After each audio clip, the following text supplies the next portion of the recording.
Okay, we're live. We're just waiting. Hey, and then we got the round table starting, and next week I'm excited. I'm excited about it too, man. I yeah, I am excited about it. So hopefully, we get that thing popping, man. We It's can. gonna be big. The AFC, the AFC South round table has been doing fire. I'm gonna have to have you fill in for me probably in the next couple of weeks. Okay, Let them, okay. let them know. Let them know what Harley could bring this year. What's going on, the Don? The Don be freaking the comments, man. We have to be careful with him. He not as freaky as Brandon the other day. Yeah, no, Yo, Brandon's crazy. Brandon, or I And forgot there Brandon was will someone pop else. in. What's going on, Arthur? Arturo, my fault. Hey, man, don't give him that white name. Don't give him that white name. Don't you do that. Don't you do Arthur. that, Kendrick, Arturo. the Mix Master Dylan show. Hell yeah. No, I Panda, haven't seen we'll that ride one. for Panda. We'll ride for Panda. Panda always in here. She always in And here. Jalen, shout out to Jalen. 18 people in the Jalen. chat so far. Yes, guys, as you can see, we're having a watch party. We're not taking tonight too serious. We're going to be reacting to the Nightcap show by Shannon Sharp and Chad Ochocinco. They were in Houston over the weekend, and man, were the tickets expensive, Harley. My dumbass thought I could afford them, right? They're Yeah. almost 300 a piece. Damn, I didn't even know they were coming. So when I saw, I was like, Yeah, I oh, they had a follow little the clip. show, bro. So they drop Yeah. like, hey, we're coming to Texas. Ah, Like they okay. have shows in Austin and San Antonio and all that. And they Mm. were like, hey, we're coming to Houston. But I saw that and I put my wallet up. I'm like, I can't do it. I can't do it. Yeah. Okay. Sub Louis. All right, we got about 28 Louis. people in here. We could go ahead Let's and let's get it popping. Let's get it let's popping. get it pumping, man. Let's go ahead and start. Once again, this is the Nightcap show presented by Shannon Sharp and Chad Ocho Cinco. They were in Houston the other night talking to D'Amico Ryans, Andre Johnson, and Rick Ross.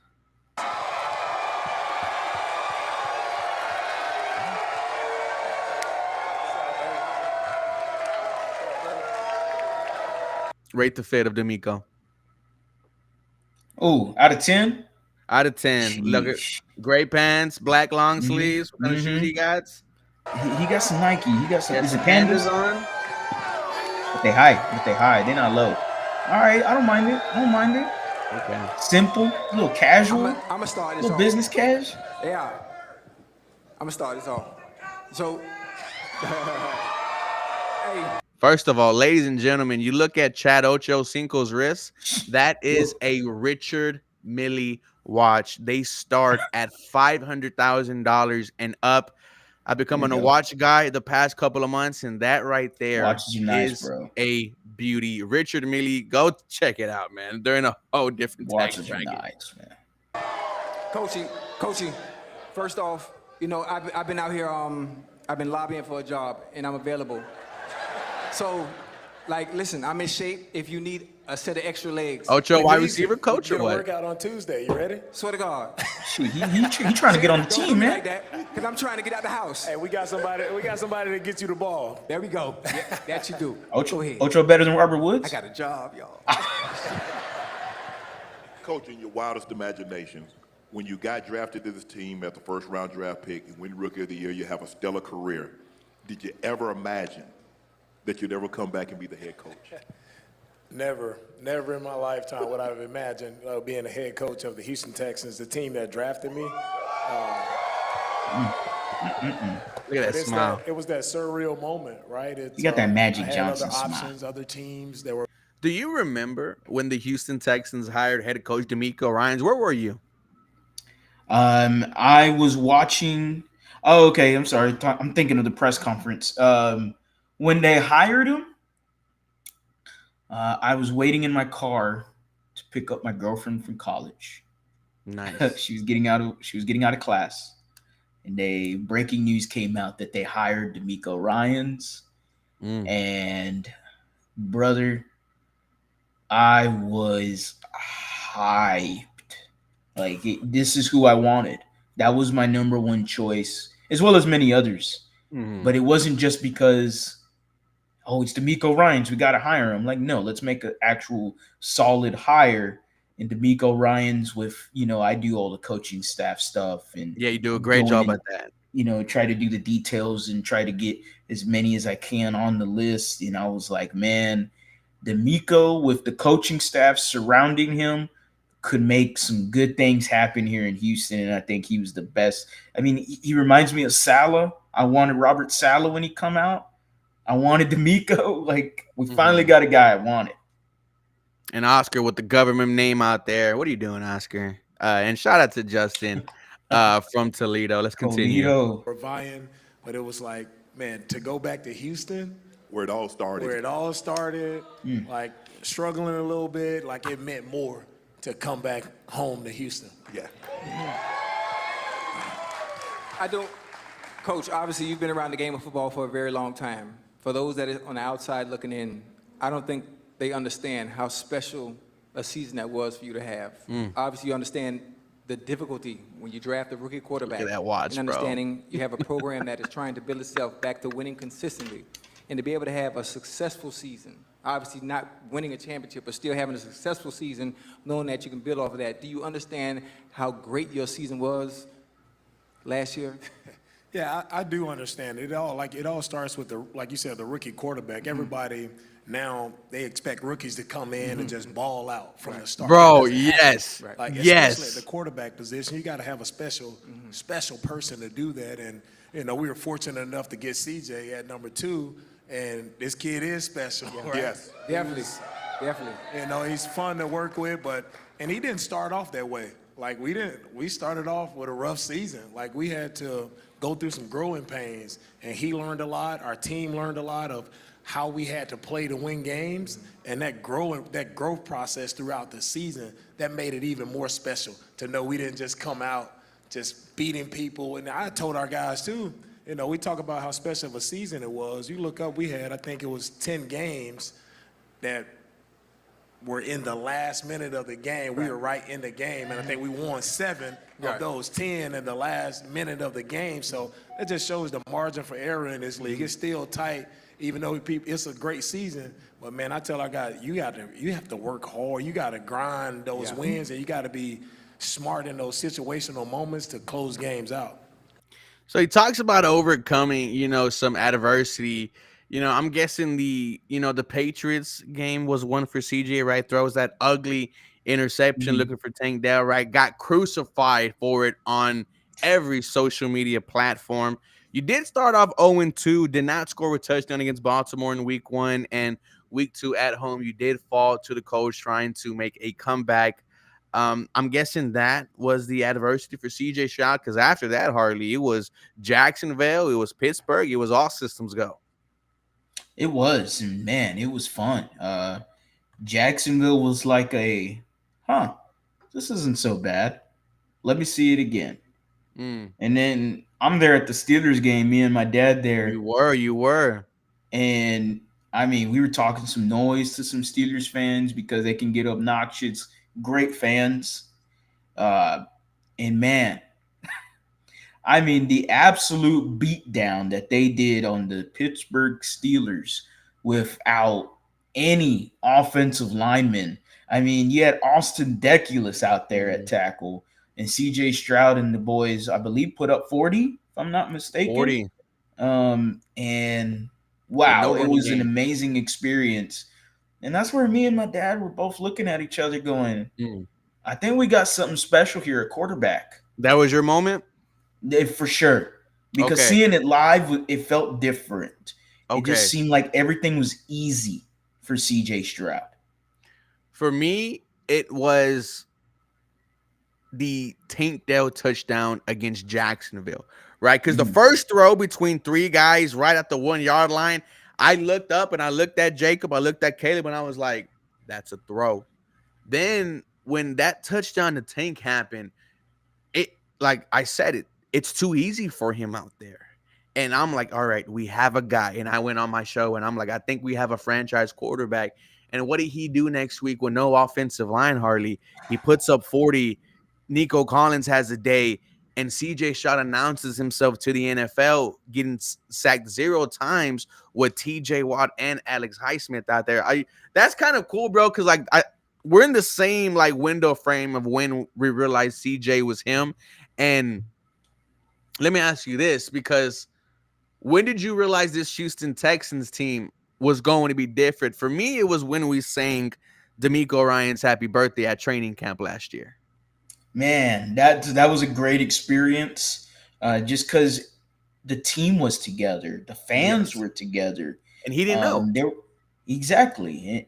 There was a lot of good that happened 2 years ago at training camp that you wouldn't have thought for a team that won what 6 games, 5 games in the last 7 2 in years. 3 years.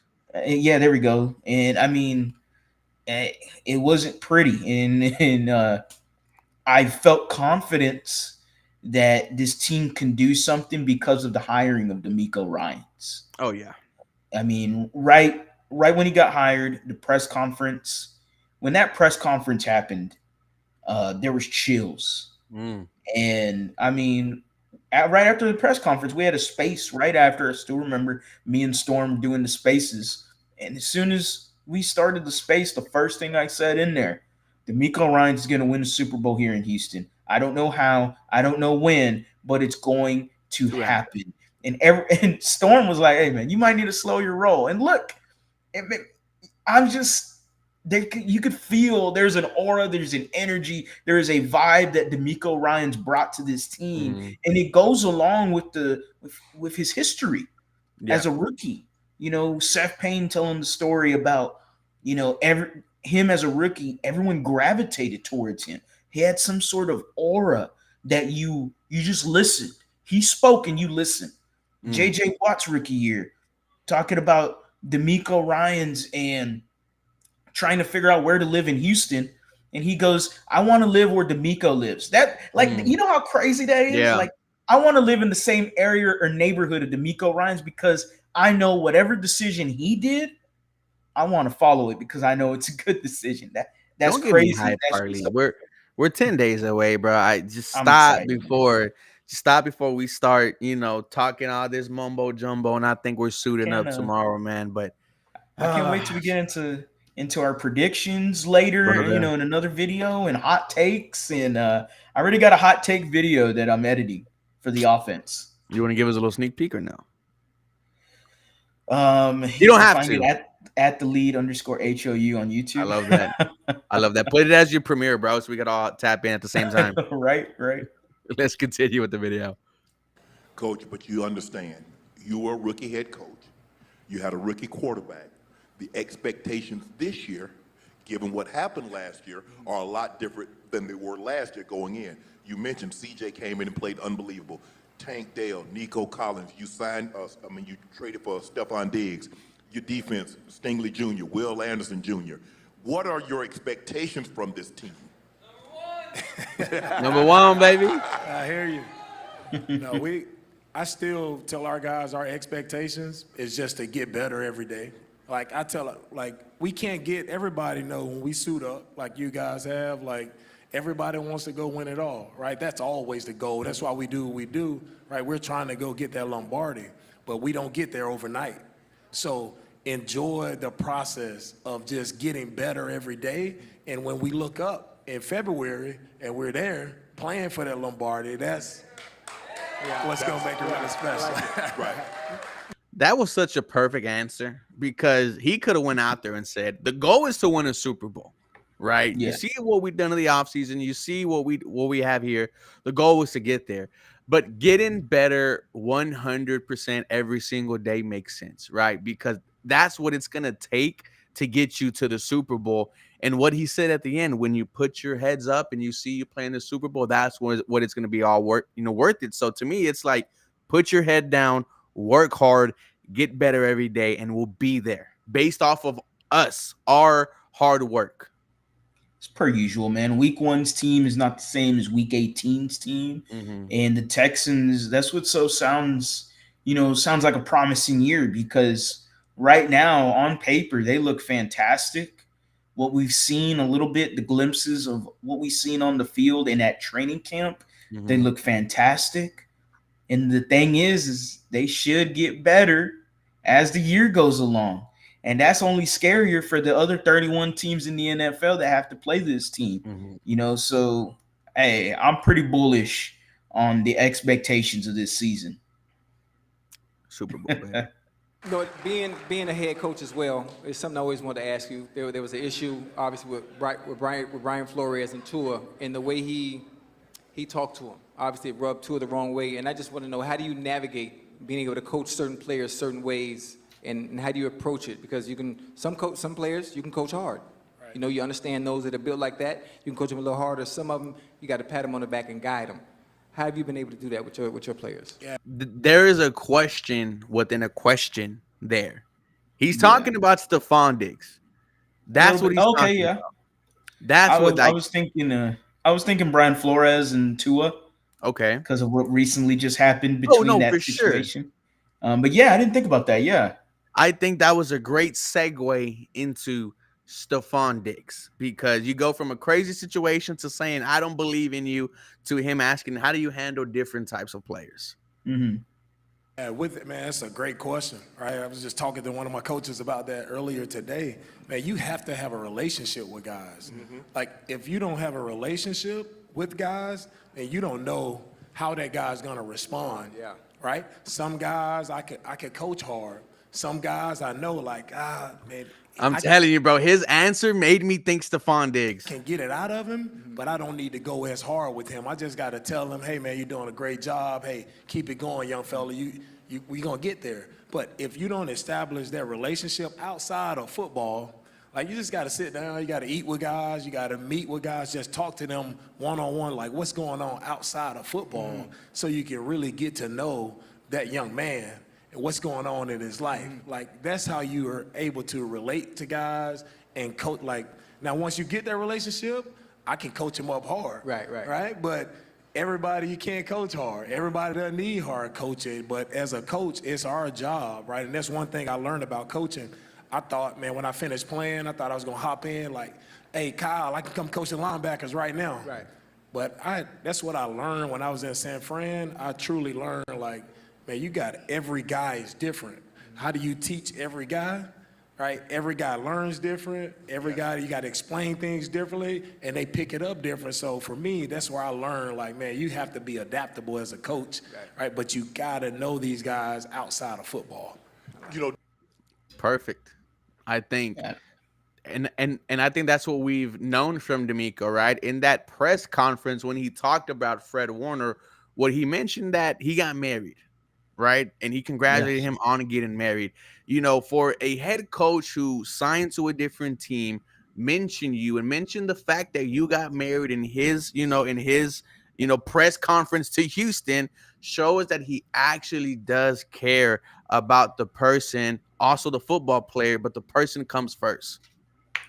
Yeah, and then it just speaks to the great human being that D'Amico Ryans is. Yes. And a lot of guys, especially in the NFL, some of them don't have role models. Some of them didn't have a father figure growing up, and it's great when you see, like, British Brooks actually just recently talked about Mac Brown, and that he can tell Mac Brown, I love you.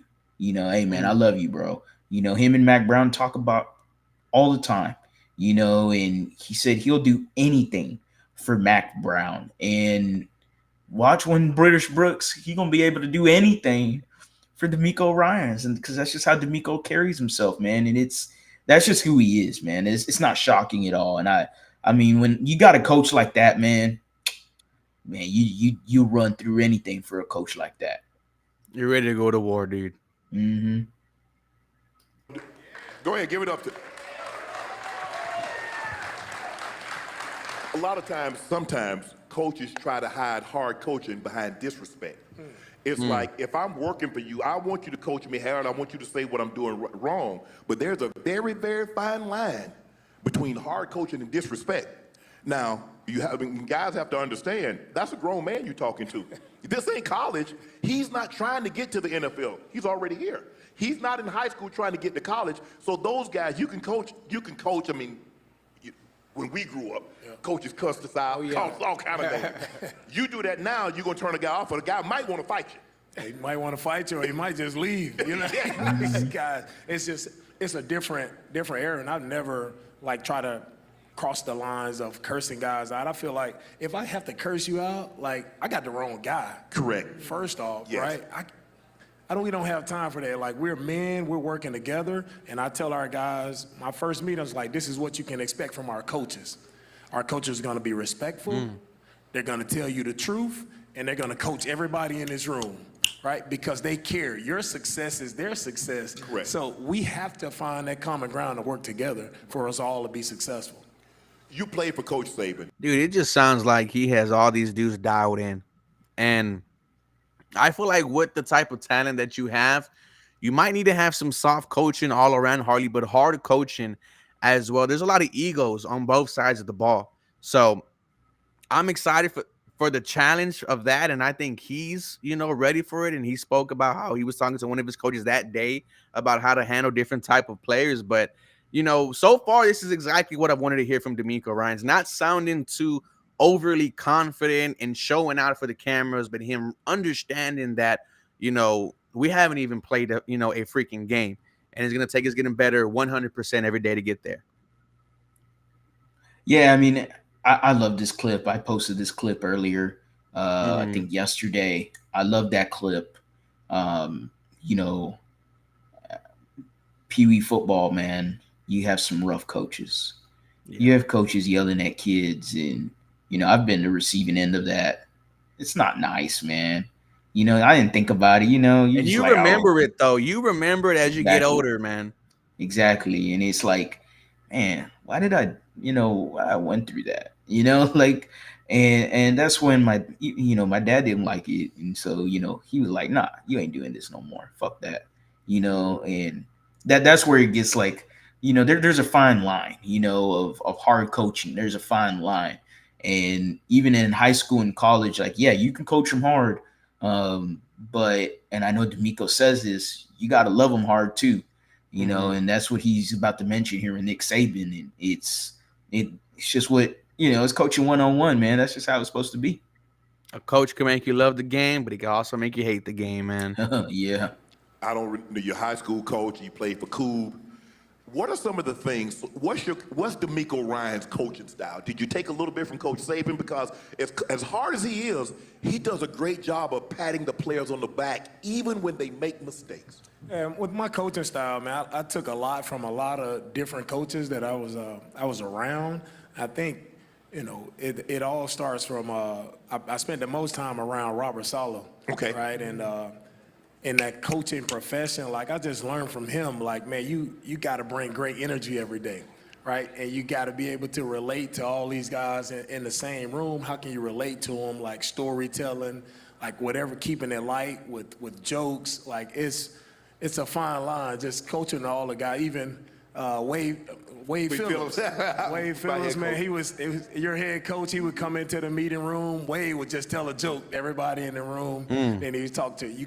He always told a story about you, like, hey, man, like, we had a guy on scout team. I told him, don't worry about covering him. He's better than the guys that are playing. Right. Yeah. Like, so it was always Wade found a way in a playful way to get guys' attention, draw guys in. So I think you draw them in, you get their attention, you relate to the guys, right? Also with Saban, I know he's hard on guys, but the only way you can be hard on them is you got to love them too. Right. Right. You gotta Love them just as hard as you coach. Man, you have to, and guys got to know. For me, I had a strength and conditioning coach. He called me as soon as I got into coaching. He was like, D'Amico, players do not care how much you know until they know how much you care about them, right?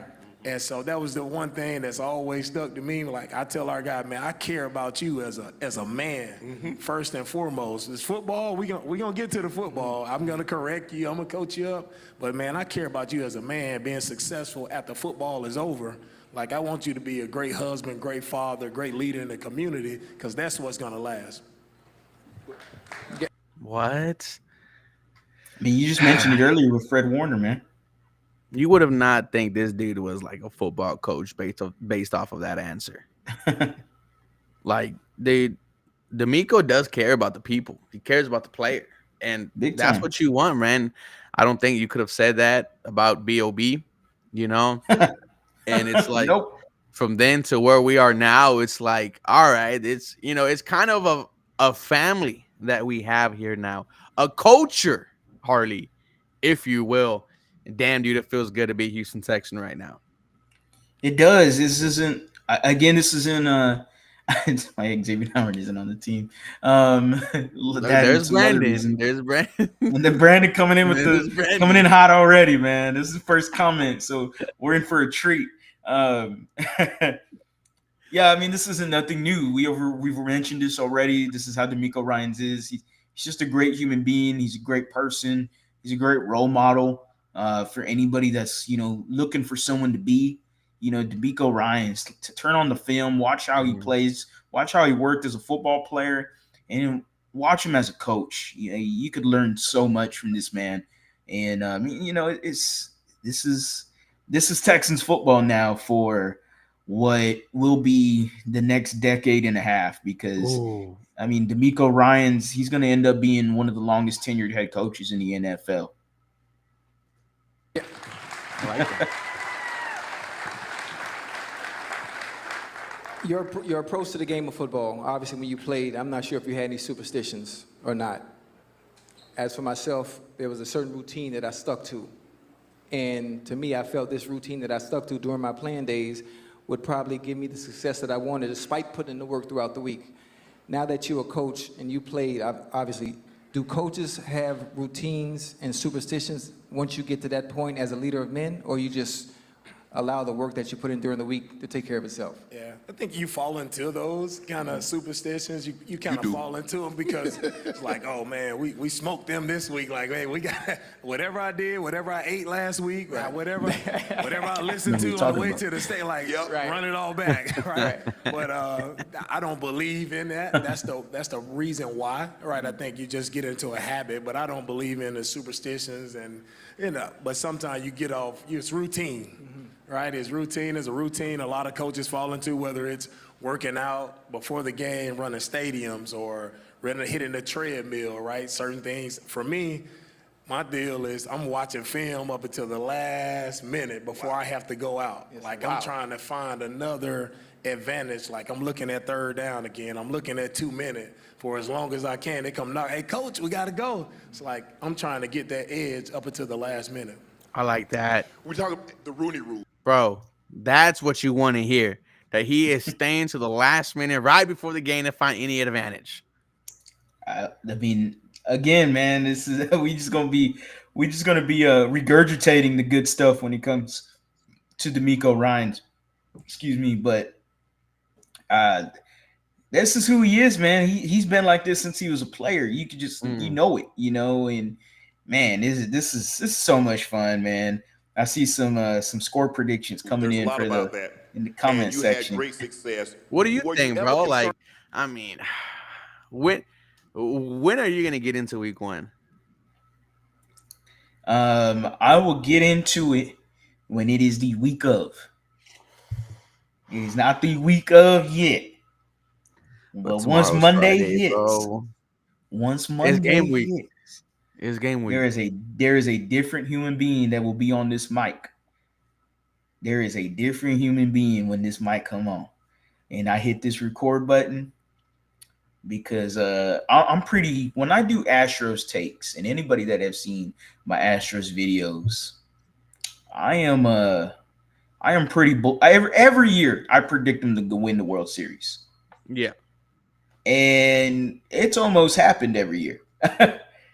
Almost. And so that energy that I bring when it comes to Astros videos, that cockiness, that arrogance, yeah, it's about to be displayed when it comes to the Houston Texans. Can't wait, man. Let's finish up with D'Amico and head to Mr. Andre Johnson, the GOAT. Because you see so many black coaches like go 10, 15 years before they even get an opportunity to go interview for a head coach. You didn't have to wait that long. You had about a 2 year. Once you became the DC at San Francisco, your name immediately went into that pool. So you didn't have to wait long. How do you tell your brethren, for the fellow black coaches, like just to be patient when some of them have been patient for 10, 15 years? Yeah, no, that's You know, I think for me being in the position I am, man, I'm standing on the shoulders of guys who paved the way before me. Right? A lot of coaches who grinded and they didn't get that opportunity. I know one coach in particular, you know, Coach Bobby Turner. Yep.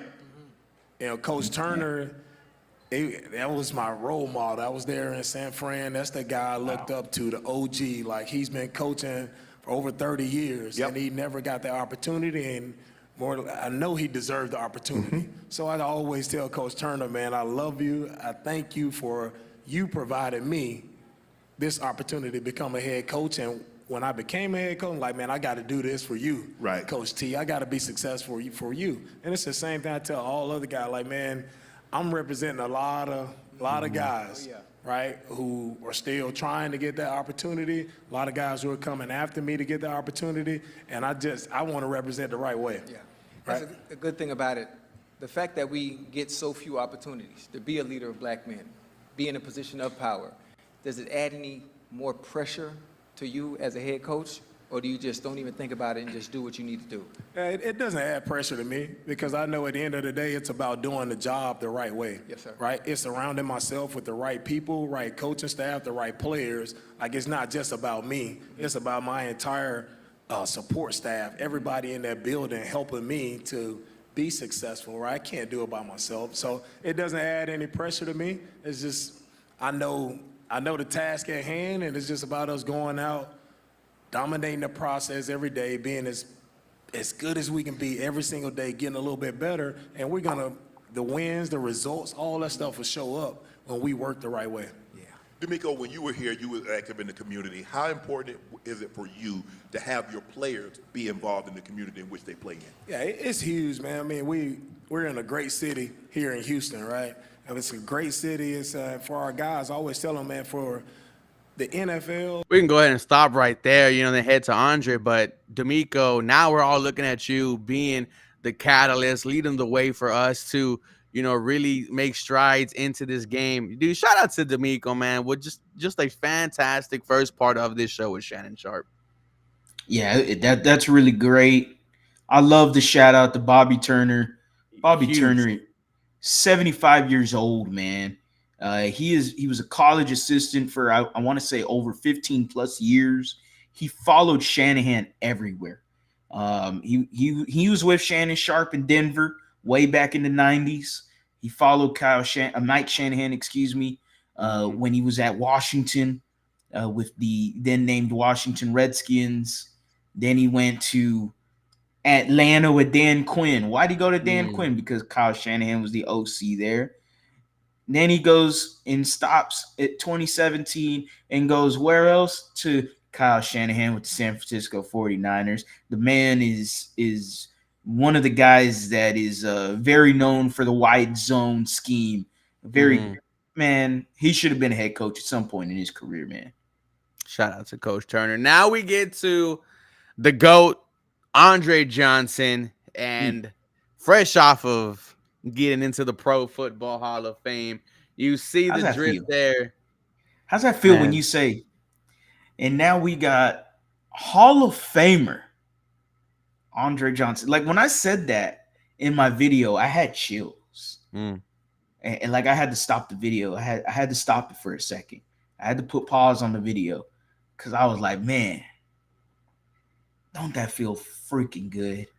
His name is going to last forever until the times where everything comes down to an end. But when they say football immortality, they mean that. And Andre Johnson, his job well done, his entire career earned him that immortality. Andre Johnson will never ever be forgotten again. He will be always known as the first Houston Texan to be inducted into the Hall of Fame, the greatest wide receiver in franchise history, and one of the catalysts of putting the Houston Texans on the map. Big time. Nothing else to say there. Let's get into it. Let's hear what they had to say. Andre, the better of the Johnsons.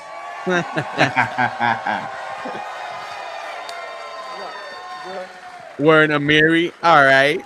All right, man. All right, You man. on that side? On that side? I'll lock your ass Tan up, color? Right? Right? Yeah. I like I your lock ass your up. ass up.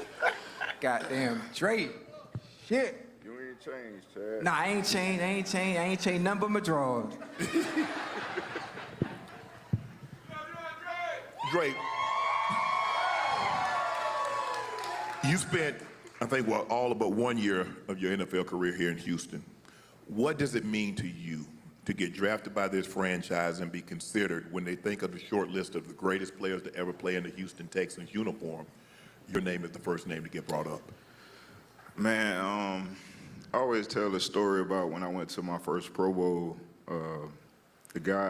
It was some guy he worked with the NFL, and he was like, "Who the hell is here from the Houston Texans?" And that's something that always stuck with me.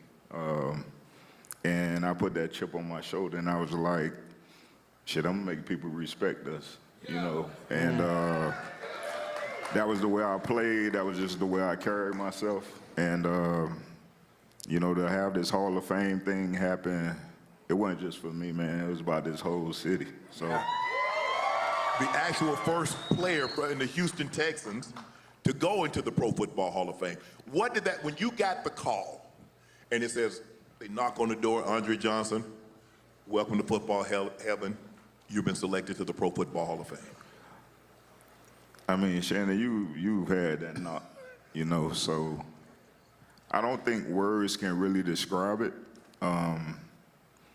If you Damn, when does Ocho like, get I had in? to take a moment to literally go sit on my couch. I don't think he gets in. I had my hands in my head, and I just, you know, it's been over 30,000 guys that play this game. There's only 378 people in the Hall of Fame. That's not even 1%. That's correct. To be mentioned with that, man, that's just special. It's special. Listen, obviously being from Miami, growing up together, did you ever think that the story that we are in control of, being able to write, would have gotten to where it's gotten now? Hell nah. I'm not even gonna lie, Chad. Like, you know how we grew up, like, in a neighborhood. We just wanted to be able to provide a better life for our family. Yes, sir. That was always our goal. Like, we just want to make it out. And to get to the level of being a Hall of Famer, like, I never would have imagined that in a million years, bro. You know, so I ain't gonna lie, man. Just having you here and enjoying this with you, man. Yeah. Appreciate it. A lot of people really don't know, man, how far we go back, Yeah. bro. Oh, Like, way back. snap. yeah, so The funny thing about it, for those of you that don't They know, got history, Dre bro. and I used to train in off season. You know, during our day when we were playing. Me, Tanner Man, Tonio Brown, crazy ass. Who else we had out there, man? man, it was a lot of. It was a lot of Santana so, Mouse. you know, it was a certain connection that we all kept, like we was family. You know, obviously we all played on different teams, but everybody from that era, we all got back together, and we always, man, worked our ass off in the off season, man, and it's awesome. You know, it's as someone that has always looked up to you, even from afar. Wow. During the times we were all so close, man, I'm proud of you. I'm really proud of you. Appreciate it.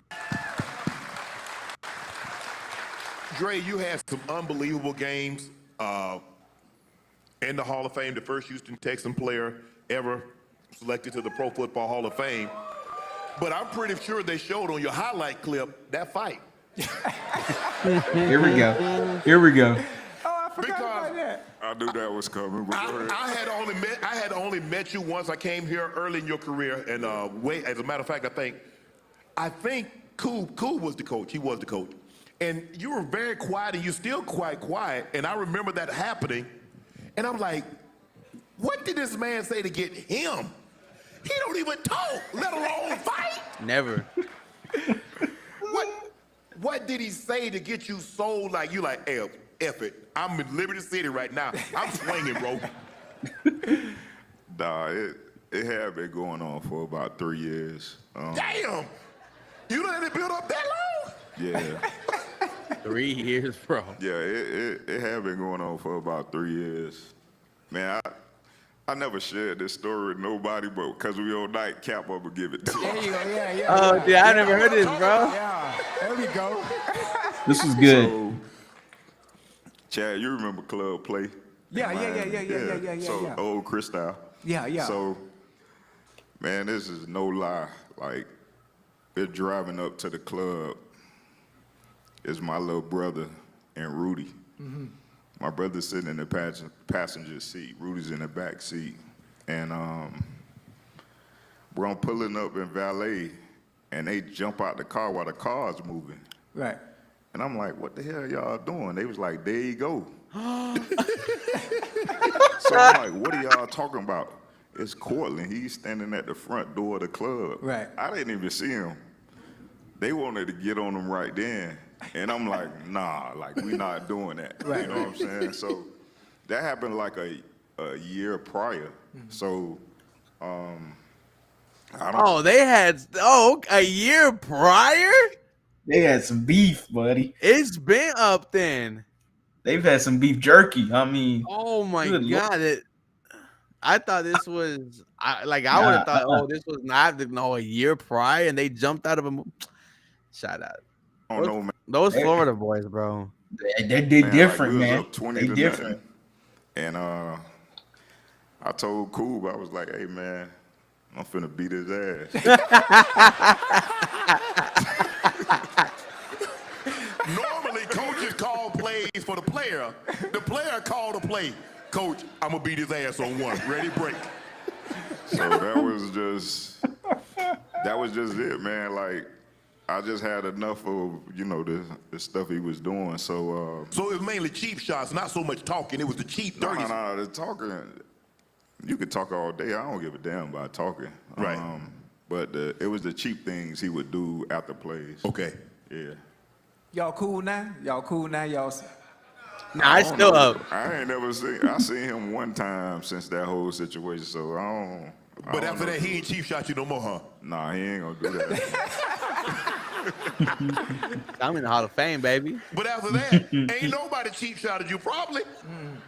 Nah, I ain't never been cheap shotted.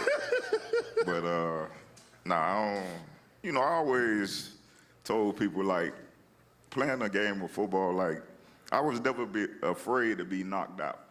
Like, that never scared me. So as long as you did it in between the whistle, I didn't care. Right. Anything that came afterwards, that's when I had a problem. You very business savvy.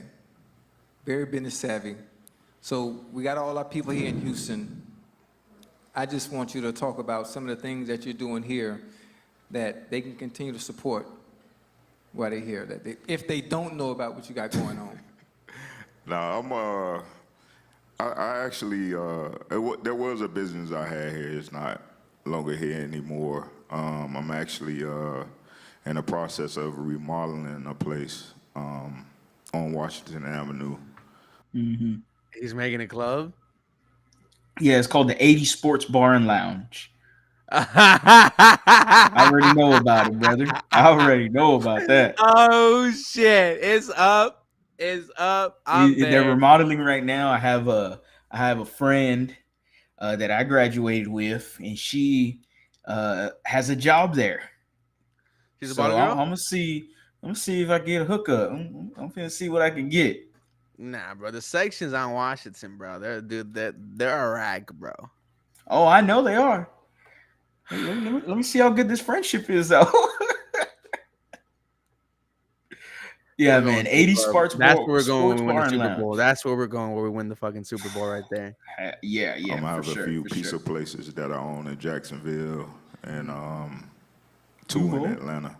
So What kind of place is pizza? Yeah, pizza, wings, burgers, all that stuff. Called Goodfellas Pizza. Oh, Goodfellas. Okay. Yeah. So we have two in Atlanta and one in Jacksonville.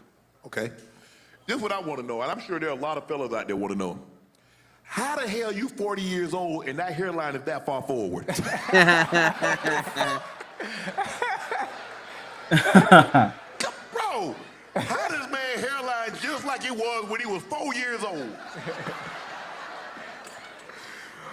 Nah, man,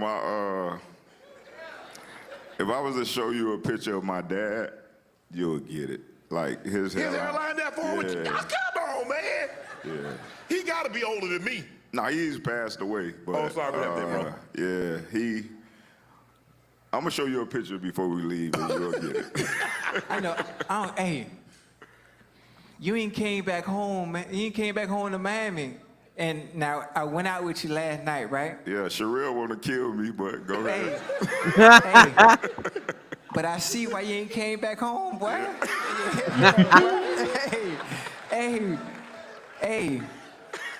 Sherelle about to run on stage, guys. Hey, boy, I mean, I'm just being respectful. You can hear me? Yeah, she told me backstage. She told me don't have you out to 4 in the morning no more. Yeah, nah, shit, but they out But here, nah, boy. man. Boy, they out here, boy. There you go, bro. I was talking to him in the back. I said, That's the last person we need in the fucking building, bro. You think the H is crowded? You get Chad Ochocinco up in here, and it's up. Like it is.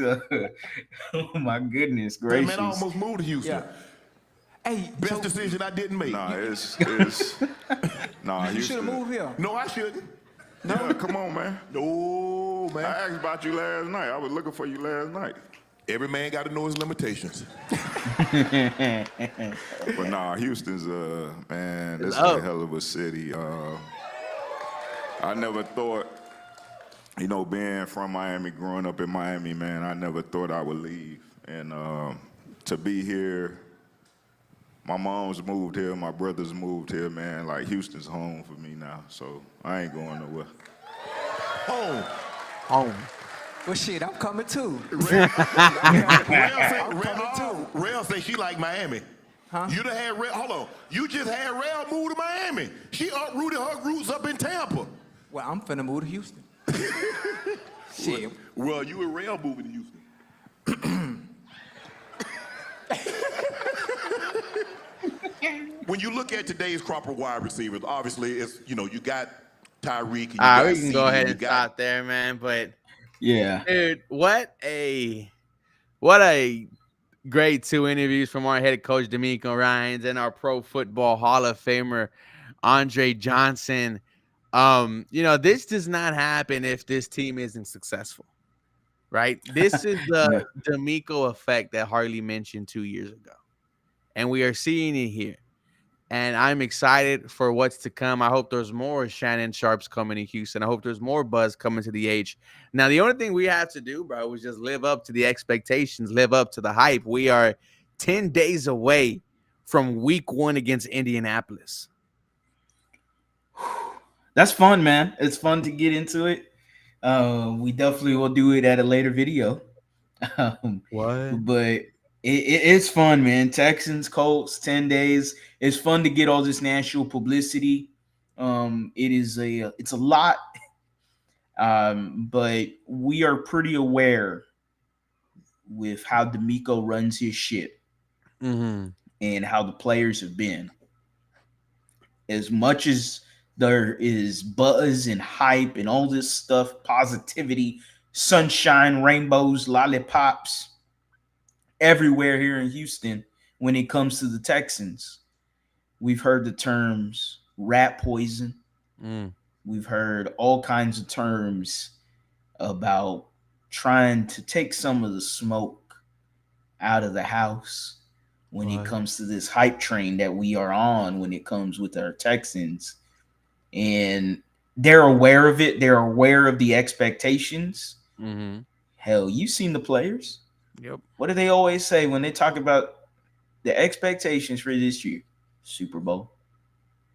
They know what's at stake. They know what's at hand, but it's definitely not affecting them like mentally. The only comment that was out of hand was Cam Akers. Cam Akers pissed me off. What do you say? And then he said dream team. And I hate that. I hate that term, bro. because, buddy, 21 you are Drew. RB2. He is RB2. Hey Don't man, be he don't worked be. for it though, bro. Someone who tore two Achilles, bro. Actually, he's RB3. What am I talking about? That man is RB3. Don't You don't know Damian Pierce getting don't them runs. you dare. You Don't know DP getting dare. them runs. If I see Damian Pierce, the first running back out, I'm pissed. You know that. It's Joe Mixon and it's Damian Pierce. You know this. Do not sacrifice week one to fill your Damian Pierce agenda, Bobby Slowick. That's what we don't need with the amount of shit talking I've done this past 3 days. Yeah, we definitely don't need that. There will be a lot of shit talk that will be thrown from Monday all the way to this coming Sunday. I cannot wait to walk into Lucas Oil Stadium and snatch a W. I cannot wait. Harley, let them know where they can find you and all your latest work. Y'all can find me at the lead underscore HOU anywhere on social media, especially on YouTube. We are on the road to 10,000 subscribers. Super appreciative of every single one of y'all that has liked, commented, and subscribed. So while you're at it, guys, make sure y'all do the same for this live stream. If you're still tapping in, I appreciate y'all. We appreciate y'all. We just had a little fun today watching some D'Amico, some Andre Johnson, little nightcap episodes. If anybody wants to know more, see more, just head over to the Nightcap YouTube channel. You'll see Shannon and Chad Johnson, and just scroll and y'all see that. It shouldn't be too far of a scroll. I think that's the first video up right now. So yeah, man, make sure to check them out, and make sure to check out my channel, man. I'm trying to get to 10K before the regular season. I got 10 days to do less than 500 subscribers. So You got it. Seems like I think so. I think so. I think I'm Yeah. gonna get it. I think I'm going to get it, man. You got it. I I hope can't so. wait to see you get there, brother. Guys, just type in 713 Houston Sportcast on my end. It'll pop right up. That's it for us tonight, guys. For more Houston Texans content, follow the lead, follow me. And you'll probably see us in a couple of days, guys. Do us a favor. Have a real blessed rest of your day. What happened? Do you got an announcement for anybody tonight? Any announcements? No. Why? No roundtable stuff. You want to tell them already? I mean, we might as well. So, ladies and gentlemen, with 118 people here, next Monday will be the first episode of the Houston Texans Roundtable on the Roundtable Network. I've been with them the past year. I am going on year 2. They are one of the fastest growing YouTube channels out there right now. Their AFC East YouTube channel just hit 15,000 subscribers today, and they've only been together for 2 years. So a lot of great things are coming in. A lot of y'all have already tapped in. Harley's been on the round table as well. And we're going to do it with AD, our guy from the H-Town Rundown. We're going to do it with our guy Stressens, Houston Stressens, Texans commenter on Monday. It is going to be great. We'll drop the link to come. But Harley, this is the start of us 4 taking over, dude. Yeah, man, this is going to be a lot of fun. I'm actually excited for this project. You've talked about it for quite some time, and man, it sounds fun. I know a lot of people.